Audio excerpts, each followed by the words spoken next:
Gold, trusted gold buyers. మీరు తాకట్టు పెట్టిన బంగారాన్ని విడిపించి ఈ రోజు ఉన్న మార్కెట్ ధరకు కొనబడను.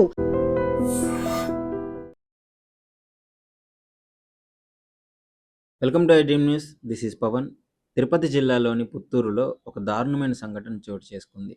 28 ఏళ్ల పద్మ తన ఇద్దరు పిల్లల్ని, ఒక పాపకి 5 సంవత్సరాలు, ఒక పాపకి 6 సంవత్సరాలు, ఇద్దరిని బెడ్రూమ్లో ఉరేసి చంపేసిన తర్వాత తను కూడా హాల్లోకి వచ్చి ఉరేసుకొని సూసైడ్ చేసుకొని చనిపోవడం జరిగింది.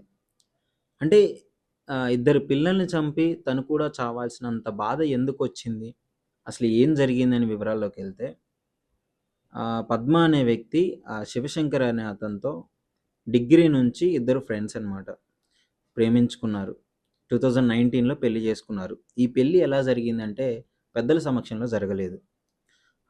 పెద్దలు నిరాకరించారు.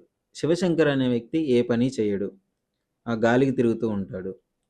మరి పద్మకి ఎలాంటి మాయమాటలు చెప్పాడో తెలియదు, ఏమైందో తెలియదు, కానీ ప్రేమించుకున్నారు. వీళ్ళ క్యాస్ట్ వేరు, ఒకటే క్యాస్ట్ కాదు.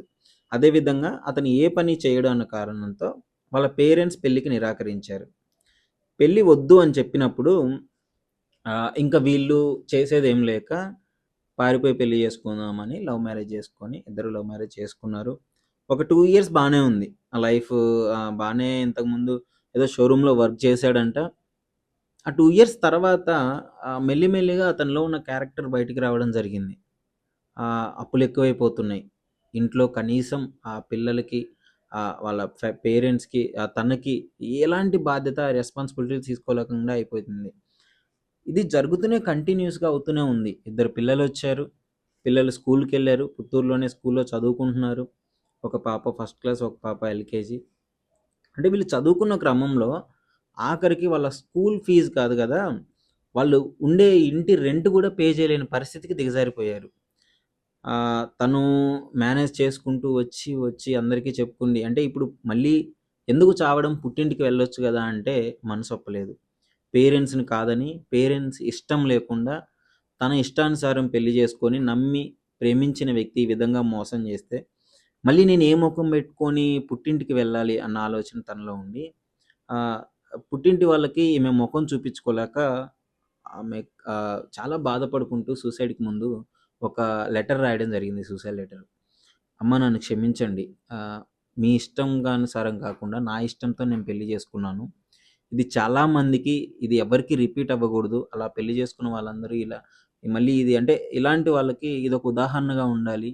మోసపోతున్నాను, పెళ్లి చేసుకొని నేను మోసపోయాను.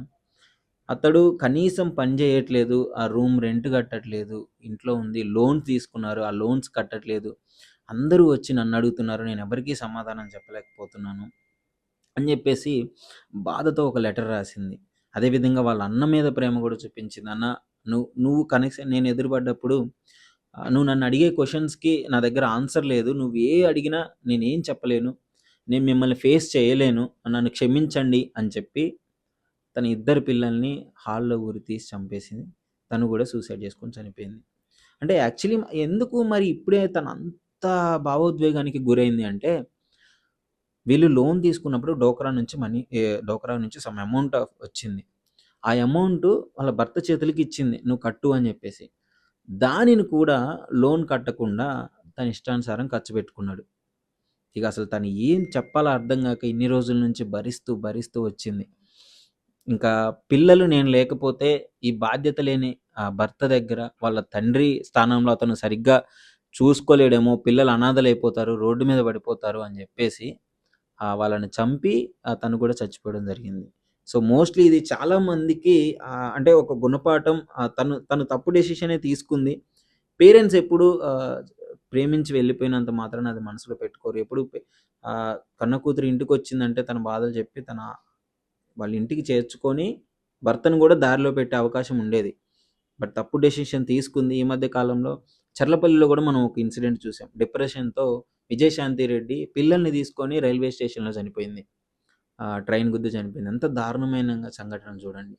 అంటే పిల్లల్ని, కన్న తల్లి ఎంత ఆవేదన చెంది ఉంటుంది. ఇద్దరు పిల్లల్ని ఉరితీసి తన కళ్ళ ముందే చనిపోతే ఆ తల్లి పడే ఆవేదన ఎలా ఉంటుందో ఒక్కసారి మీరు అర్థం చేసుకోండి.